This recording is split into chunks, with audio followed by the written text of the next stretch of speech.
내년 지선 이제 네. 말씀해 주셨고 목표로 이제 언급해 주셨는데 네. 이제 좀 구체적인 목표가 있으실까요? 이번에 저희가 뭐 지지율 분석이나 또 투표소별 득표율 분석을 해보니까 결국에는 젊은 세대 중심으로 저희가 전략적으로 도전해봐야 할 지역구들이 이제 보이기 시작합니다. 특히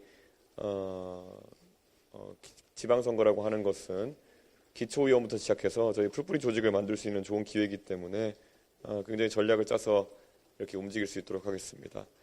개혁신당의 선거 중에서 사실 총선 때도 제가 동탄 뛰느라 바빴고, 그리고 대선 때는 재선거다 보니까 제가 이제 후보로 뛰느라 정신이 없었는데, 제가 또 선거를 조력자 역할로 제가 치러낼 수 있는 기회가 또 지방선거이기 때문에 그 안에서는 완벽한 기획으로 또 승리를 만들어낼 수 있도록 그렇게 하겠습니다. 네. 네. 이번에 영남 지역에서 득표율이 두 자릿수를 했는데 좀 그런 구체적인 피해 요인 같은 것들 좀 말씀해 주시면. 아무래도 저희가 분석하기에는 뭐 막판에 사표 심리론을 굉장히 국민의힘에서 세게 걸었다라는 인식이 있습니다. 실제로 저희가 뭐 제 준스톡 앱 거기서도 저희가 실시간으로 계속 조사를 해봤는데 주변에서 사표 방지론의 얘기를 하는 경우가 굉장히 많았다라는 이야기가 있었고, 저는 지방선거는 다를 것이다 이렇게 생각합니다. 지방선거에서는 많은 유권자들이 지역의 일꾼을 뽑고 또 그리고 정책적인 어떤 이해관계를 따져서 투표하는 경우가 많기 때문에 충분히 준비할 수 있다 그런 생각을 하고 있습니다. 이번에는 제가 그래서 선거 이틀 앞두고 얘기했던 것처럼 김문수 후보 측에서 어떤 지표에서도 이기기 어려운 상황 속에서 사표 방지론을 통해 가지고 한 2, 3% 정도의 지지율을 빼가려고 했던 것이 아닌가 그런 생각하고 있습니다. 네. 예, 학식 먹자 프로그램은 저희가 굉장히 호응이 좋았고, 무엇보다도 이제 그걸 전환해가지고 대학교별 대학생위원회 조직으로 저희가 조직하려고 바로 어제부터 착수했습니다. 그렇기 때문에 저희는 정말 세대 기반 정당이라고 하는 것이 굉장히 어려운 시도입니다. 왜냐하면 차라리 지역별로 지지층이 몰려있는 것이 소선거 구사에선 당선자를 내기 쉬운 그런 구조인데, 하지만 저희가 또 전국 정당화한 데 있어가지고는 이렇게 조금씩 아래로부터 차오르는 지지율을 가져가는 것도 해볼만 하다. 저희가 사실 이번에 지역을 가리지 않고 고른 득표율을 얻었거든요. 수도권 지역에 조금 높은 득표율이 있고 지방은 고르게 득표율을 얻었는데, 저는 세대 기반 정당의 어떤 시도를 이어나갈 수 있도록 그렇게 하겠습니다. 네. 오늘 홍준표 전 시장이 6월달에 돌아온다고 했는데 국힘은 안 간다고 해서 혹시 얘기한 게 있는지, 개혁신당에 좀 접촉한 게 있는지. 홍준표 시장님이 어떤 구상을 가지고 있는지는 대충은 그때 가시기 전에 제가 들은 바가 있습니다만은 제가 말로 옮기기는 어렵고, 하지만 홍준표 시장님이 후배들을 위해서 또 여러 가지 결국에는 그분도 정치에 있어서 도전의 어쨌든 성격상으로는 마지막 도전이라 생각하고 어떤 새로운 시도를 많이 하지 않으실까라는 기대를 하고 있습니다. 예. 네, 지금 이제 다시 의원직으로 돌아가시게 되는데 이제 소수 야당으로서 어떤 역할을 좀 해주실 건지. 우선은 저희 개혁신당 내 체제 정비 그리고 또 동탄 지역구 현안들에 대해 가지고 또 제가 한 몇 달간 놓치고 있었던 것들을 파악하는 과정을 거치고 있습니다. 당연히 우리 동탄의 국회의원으로서 또 열심히 해야 될 부분이 있겠고요. 우선 정치권에서 여야 충돌이 격화되겠지만은 그래도 어느 정도는 신정부가 출범했을 때는 관례상 어느 정도 신정부가 추진한 일에 대해 가지고 좀 어느 정도는 지지를 보내주는 것이 맞다 그런 생각을 하고 있습니다. 하지만 신정부 입장에서도 의석을 많이 갖고 있는 여당이기 때문에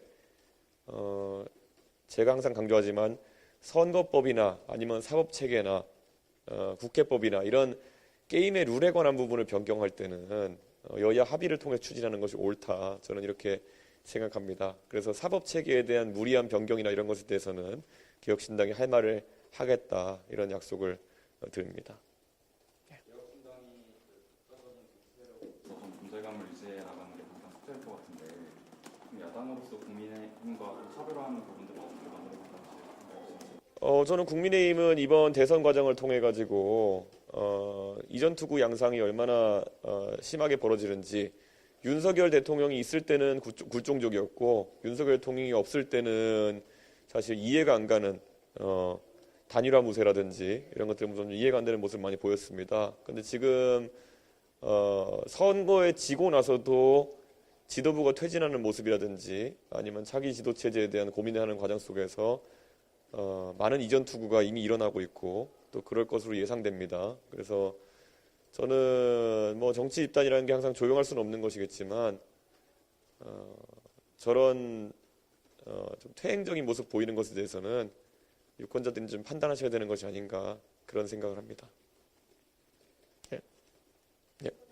오늘도 양자평에서는 높은 지지를 얻긴 했는데 아무래도 다른 세대에서는 좀 지지를 생각보다 많이 나오지 않아가지고 합당성 문제가 계속 나오는데 이에 대해서는 어떻게 저는 뭐 관성도 있겠지만은 저희가 이번 선거를 통해서 결국에는 제한적인 접근을 할 수밖에 없었던 부분도 있긴 있습니다.